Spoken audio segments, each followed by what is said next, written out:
Up Media.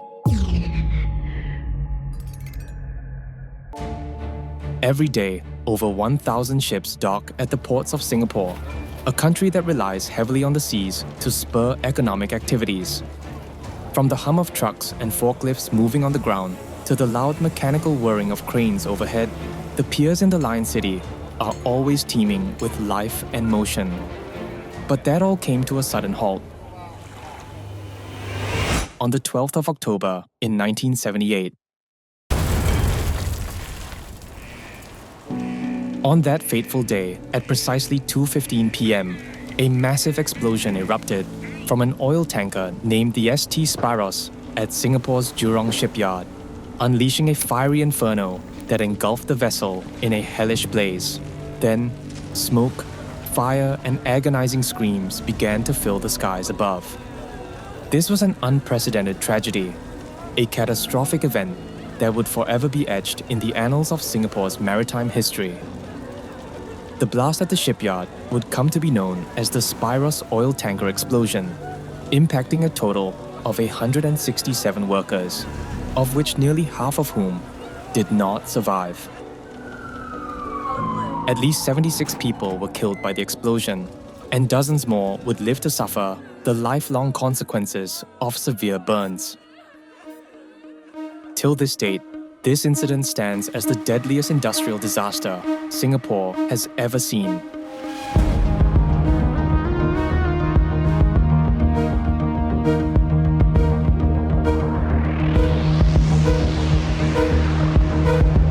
From One Up Media, this is Mass Murders.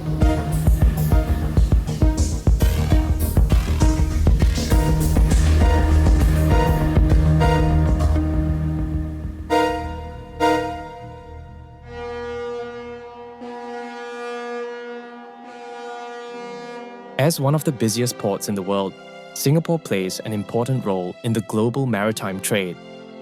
In many coastal areas of the island, sprawling piers and massive container ships dock against the backdrop of towering cranes. And in the distance, the skyline of the city-state rises, a symbol of the nation's impressive economic stature, well supported by its strategic maritime location. This is the Singapore we know today. But back in the late 1970s to the early 80s, the city-state was still finding her footing as a new country, racked with uncertainties and socioeconomic challenges, from massive unemployment to political unrest. Amidst all these, the country remained unfazed on its commitment to pursue an aggressive economic policy that aims to promote manufacturing and trade, counting on its reputation as a port city to turn this plan into action. As part of the nation's plan to establish itself as a port city, hundreds of ships, from cargo vessels and even passenger ferries, go in and out of the ports of Singapore every single day. One of them was an oil tanker from Greece, named the St. Spyros. Registered in Liberia and made in Japan, the massive Spyros had the capacity to carry and transport at least 60,000 tons of crude oil anywhere around the globe. It was truly an impressive feat of maritime engineering. And for the oil tanker, making trips around the world was just another day on the job. In 1976, the Shell Oil Company in Delaware, United States, commissioned the tanker for a vital mission. Faced with the task of transporting a massive volume of crude oil from the oil-rich countries of Southeast Asia to the United States, Shell needed a reliable and capable vessel. The Spyros, known for its size and efficiency, was deemed the ideal tanker for this critical operation. They knew that this boat could make the trip unfazed. This means that the Spyros had to travel a route that spans up to 12,000 kilometers across the Pacific Ocean, and while the ship was built for these journeys, it's not the easiest of tasks. With long-distance voyages like these, ships need regular maintenance and checkups to determine and maintain their seaworthiness. In September of 1978, the Spyros had just completed a trip of ferrying more than 60,000 tons of crude oil from the port of Miri in Sarawak, Malaysia, to Shell's refinery in Anacortes City. While the ship was docked in the United States, The owners of the Spyros ordered its crew to sail to Singapore for a full special survey and other repair works, including the replacement of a missing cover for its drip tray of the vent pipe leading from the aft starboard fuel tank. Now, if all that sounds like a lot of technical maritime jargon, here's a breakdown in simpler terms. Both the drip tray and vent pipe are just two of the many important parts that go into making a ship operationally ready. The vent pipe provides proper ventilation to prevent pressure from building up inside fuel tanks, while the drip tray serves as a catch basin for leaks that may occur on the vessel. In the days leading up to its departure for Singapore, the ship had also undergone a crucial refueling process, loading over 4,000 tons of fuel oil to power its journey. However, this substantial amount of fuel had surpassed the ship's capacity, which presented an unexpected challenge for the crew. But there's just one question that we had to ask at this point. Why was the Spyros able to carry such an immense amount of crude oil, yet struggled to accommodate just 4,000 tons of fuel? Although both types of oil are derived from the same source, crude oil is very different from the type used as fuel in cars and large vessels like oil tankers. You see, crude oil in its raw form is extracted from beneath the Earth's crust. Before it can be used to power cars, jet planes, and ships, it needs to be purified. This is why companies like Shell rely on oil tankers to transport raw crude oil from other countries to their refineries, where it will be processed into fuel. Additionally, for safety and quality control, oil tankers have separate storage for fuel, known as bunker tanks, while the cargo of crude oil is stored in separate cargo tanks. In the case of the Spyros, however, the crew and management decided to place the excess fuel oil in one of the cargo tanks, as they needed to ensure they would reach their destination without a hitch.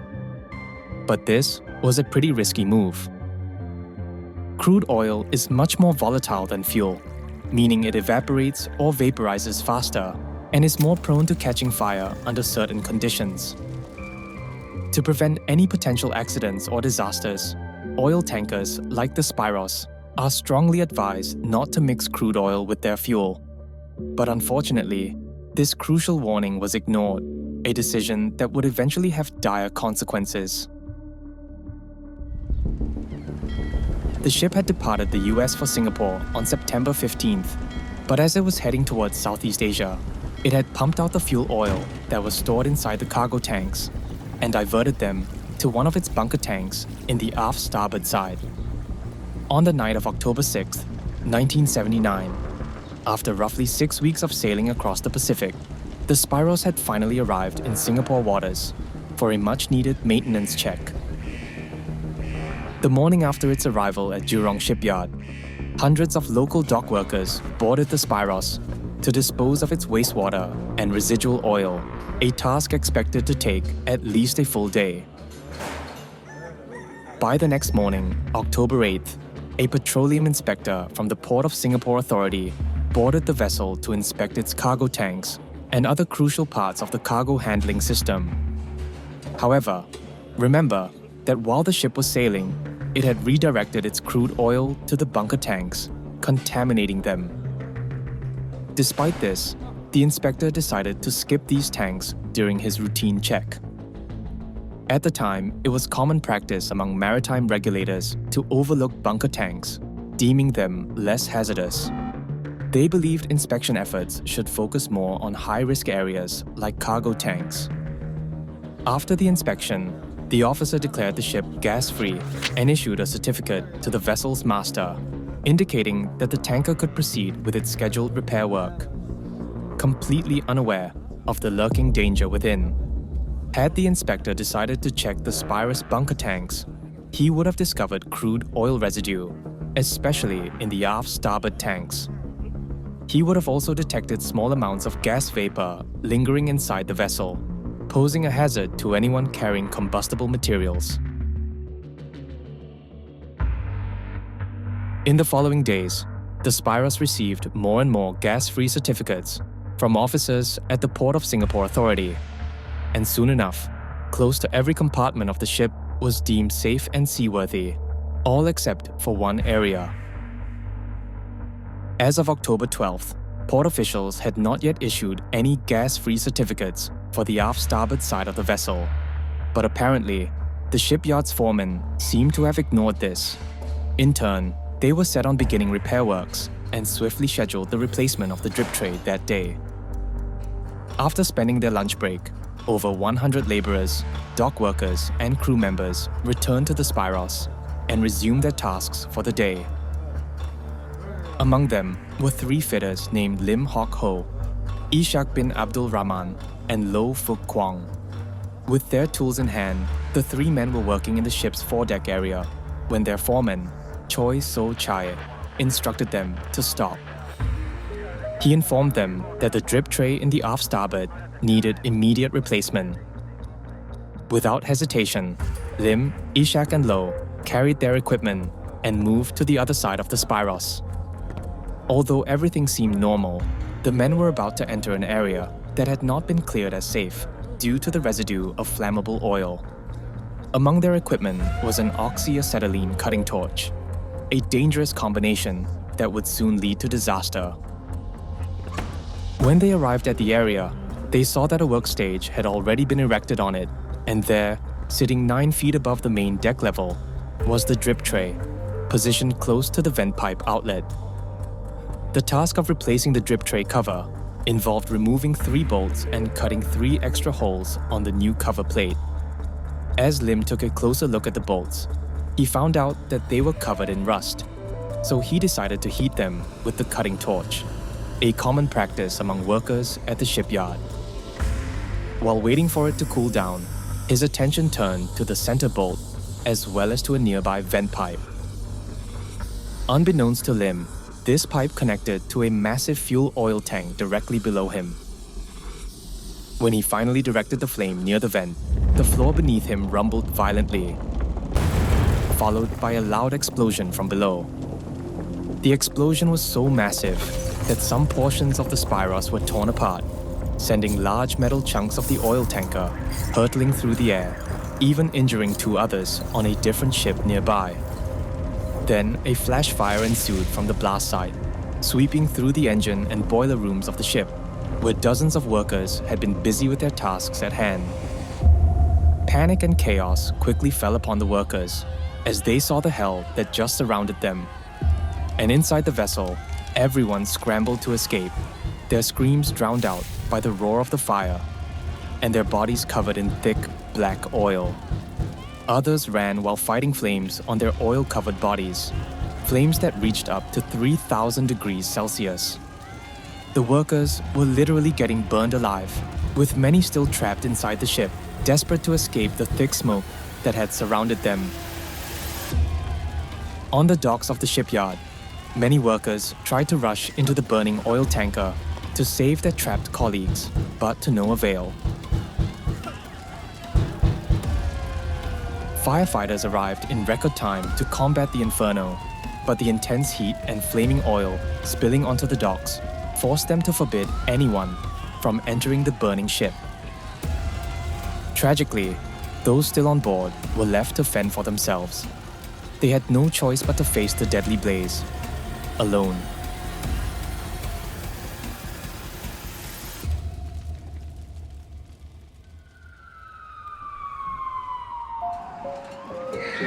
At Alexandra Hospital, the first wave of ambulances from Jurong Shipyard arrived. Healthcare workers had expected routine emergency cases, but as nurses and paramedics opened the doors, they quickly realized this was far from ordinary. A strong, pungent smell of oil filled the air, but it was the sight that sent chills down their spines. Men in dock uniforms lay on stretchers, moaning in pain, their bodies badly burned, blackened, and with raw flesh exposed. Minutes later, more patients arrived at Alexandra, all in dire need of immediate medical attention. The hospital swiftly activated its Code Red Alert, mobilizing all available doctors, nurses, and volunteers to save these men. Despite the best efforts of healthcare professionals, at least 57 dock workers died that day, and more of them would sadly succumb to their injuries in the following days. Back at Jurong Shipyard, firefighters battled tirelessly to contain the raging flames and prevent them from spreading to nearby areas and docked ships. Meanwhile, shipyard authorities scrambled to respond to the crisis, dispatching lorries and trucks to the scene in a desperate bid to save the injured and burned workers from further agony.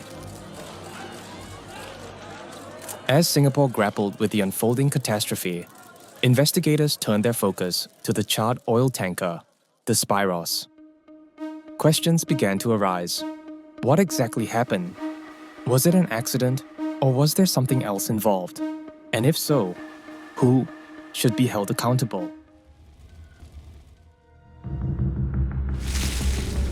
The inferno that broke out of the Spyros on October 12th was only short-lived, since authorities managed to extinguish the flames that swept across the oil tanker within a mere 40 minutes.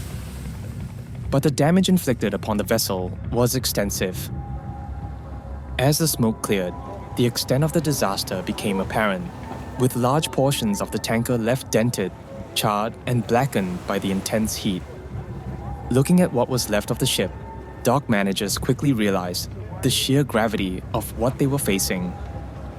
Aside from the destroyed tanker, lying amid the pile of ashes were the bodies of the workers who, just hours ago, were doing their routine repairs and maintenance checks. Most of them had been severely burnt, covered in black oil, and some even had layers of flesh exposed after the fire had peeled off their skin. Within moments of the fire being extinguished, ambulances, with their sirens wailing in the air, raced to transport the severely injured workers to hospitals, while forensic investigators inside the ship were left to cover the charred corpses that were scattered around. But the tragedy didn't stop there, as the toll of the disaster continued to grow with each passing moment. Every second, rescuers were met with more wounded victims, who were quickly hoisted out of the damaged vessel. Soon, shipyard authorities had exhausted all ambulances available, but more and more burn victims were coming out of the ship and in desperate need of medical attention. Racing against time, they decided to use lorries and trucks to ferry the injured instead, which then barreled down the highways of Singapore, dodging slower-moving cars in a bid to help the burned workers from further agony. The day was coming to a close, but the crisis had only begun, as Singapore's hospitals soon found themselves overwhelmed, facing wave after wave of burn victims. Inside the burns unit of Singapore General Hospital, the pungent smell of oil, diesel fumes, and burnt flesh filled the treatment rooms. The situation was dire, as the unit was not only ill-equipped to handle a disaster of this magnitude, but also there were only a handful of specialists trained in treating severe burns, and the wards designed for burn patients were insufficient for the sheer number of victims who urgently needed treatment. It did not take long for the hospital to overflow with patients from Jurong Shipyard, and nurses soon had no choice but to place beds wherever space allowed, like in the middle of the hospital's hallways. With all the chaos that was happening in the hospital, medical staff had to work around the clock just to attend to the victims. A doctor even recalled the heartbreaking and traumatizing moment of trying to save a patient, whose charred face made it difficult and painful for him to open his eyelids. Despite the best efforts of the medical staff, some of the patients did not survive, for the tragedy was so severe that even the mightiest of healers could not save them. A total of 76 people lost their lives in the catastrophe, and many suffered severe burn wounds.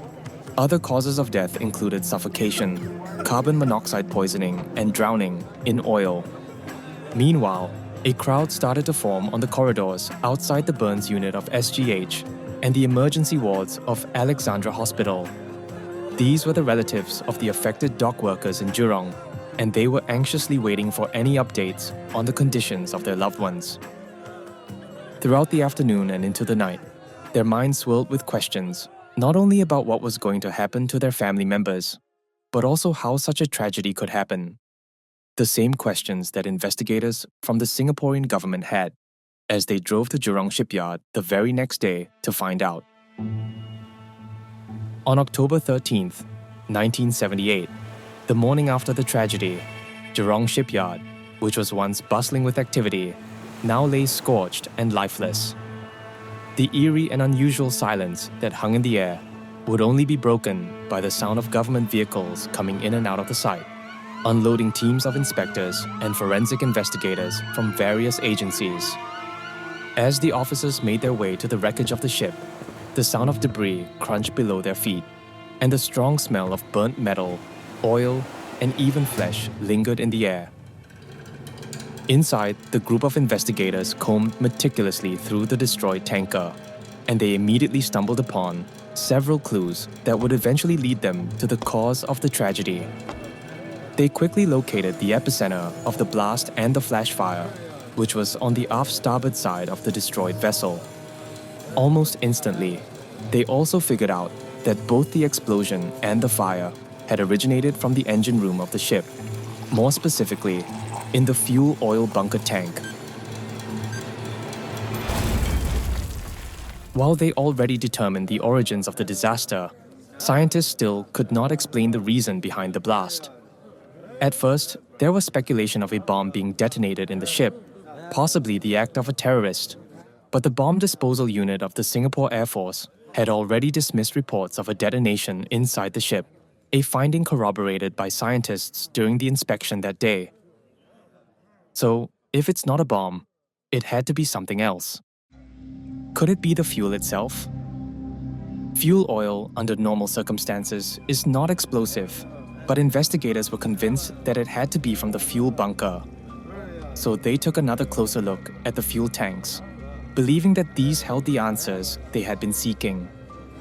They then decided to carry out tests to examine the contents of the vessel's fuel oil, and what they discovered was nothing short of shocking.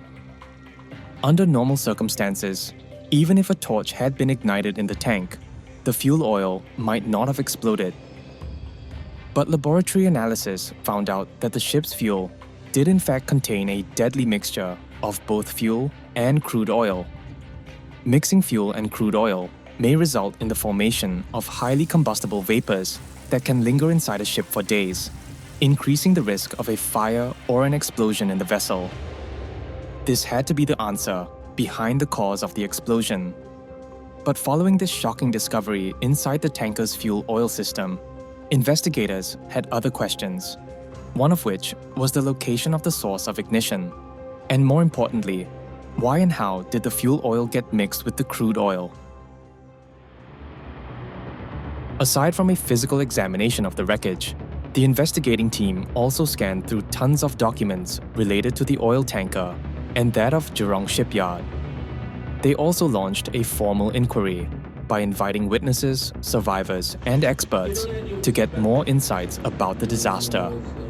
In particular, they wanted to find out who could have sparked the chain of events leading to the massive explosion, and they started tracing workers who were on the ship on that fateful day. But with so many casualties in the aftermath of the explosion, it was a tough thing to do. But eventually, they narrowed it down to the 3 men assigned for repairs near the blast site. One of them was a repairman named Lim Hock Ho. Lim, who had survived the gruesome ordeal that had killed many of his colleagues, provided a detailed and vivid account of the events leading up to the disaster, and his testimony would lead authorities to even more disturbing findings.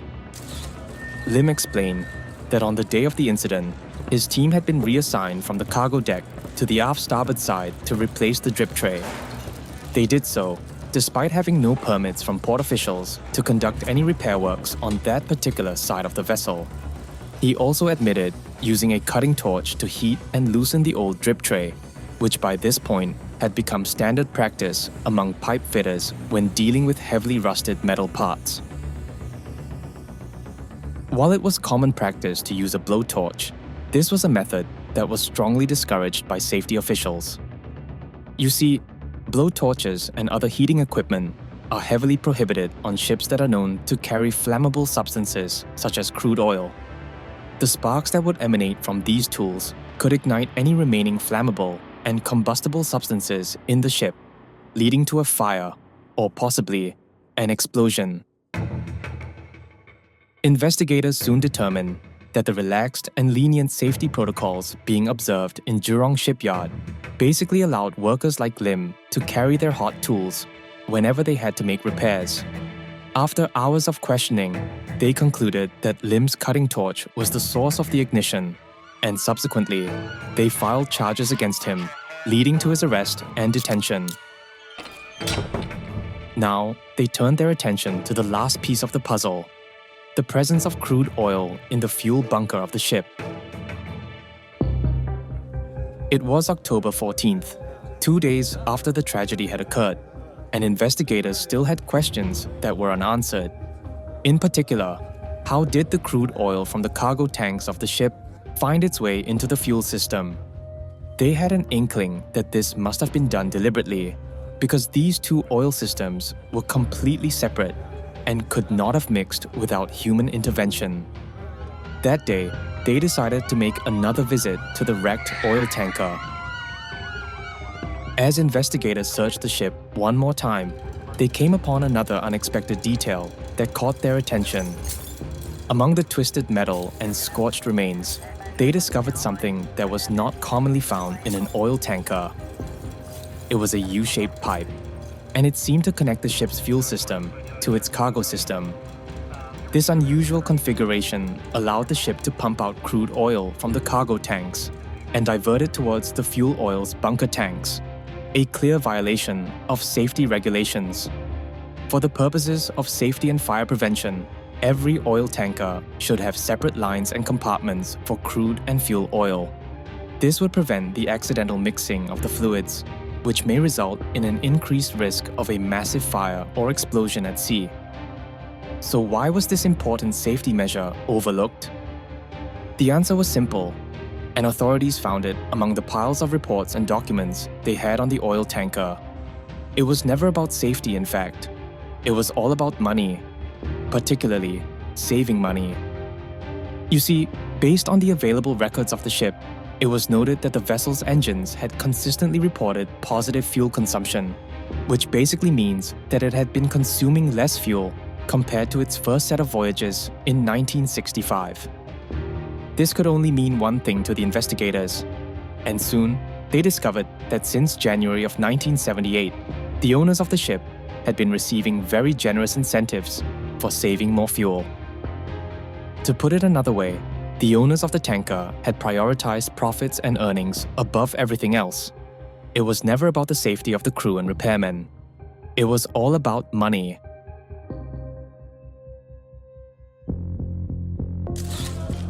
On March 5, 1979, 5 months after the tragedy, Singaporean courts began a 20-day hearing to charge those accountable behind the Spyros oil tanker explosion, including the convicted repairman, Lim. By the time the trial began, Lim had already spent a total of 6 months behind bars while he waited for the court's final verdict. Fortunately, for Lim, he managed to successfully appeal his case at the High Court of Singapore. And a year later, in 1980, his name was cleared from any criminal liabilities. The presiding judge ruled in favor of Lim, stating that there was insufficient evidence to convict him of culpable murder. As a result, Lim was released from prison. However, although Lim was free to go, the judge did not let him leave without a stern reminder that his actions would not only haunt his own conscience for years, but also linger in the minds of every person that had lost a loved one in the incident. As Lim's trial concluded, the judge told him, "You must live with the fact that it was your actions that triggered the chain of events that day." Safety and maritime regulators, on the other hand, immediately imposed hefty fines against the owners of the ship and even officials of Jurong Shipyard for their violation against safety protocols. The owners of the destroyed tanker were slapped with fines amounting to roughly $15,000, while the shipyard managers were ordered to pay around $7,500 as a penalty. But it goes without saying that no amount of money could do justice for the lives lost in the explosion that day.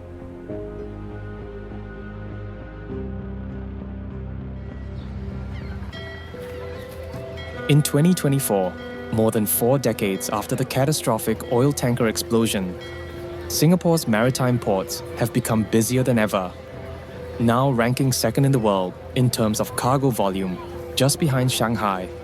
These ports process millions of tons of cargo every day. But unlike the past, stringent safety protocols now govern every move. At places like Jurong Shipyard, torch use is extremely restricted to prevent the risk of a similar tragedy. Numerous safety coordinators have also been appointed by management to enforce these measures, and strict limits are set on the number of workers in a ship's engine room. Meanwhile, the medical industry in Singapore has also been greatly shaped by the lessons of 1978.